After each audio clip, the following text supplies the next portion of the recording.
जी, मेरा नहीं ख़्याल कि कोई भी रियासत, कोई हुकूमत जो है वो मज़हब के नाम पर या उसकी बुनियाद पर चल सकती है।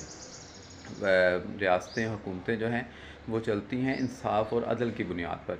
आप देख लें, पाकिस्तान जो है वो मज़हब के नाम पर बना, लेकिन क्या मज़हब उसमें काफ़ी रहा? नहीं। अगर मज़हब ही सिर्फ़ काफ़ी होता तो 71 की वॉर में बांग्लादेश अलग ना होता।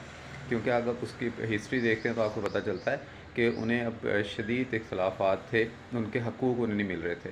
सिर्फ़ मज़हब की बुनियाद पे अपने साथ रहना होता तो हम फिर साथ रहते, जो कि नहीं हो सका। इसलिए इंसाफ़ और अदल जो है वो ज़रूरी है। और अगर आप इसको एक प्रॉपर्ली देखें तो आपको पता चलता है कि मज़हब जो है वो इर्तिक़ा के मराहिल से गुज़रा है।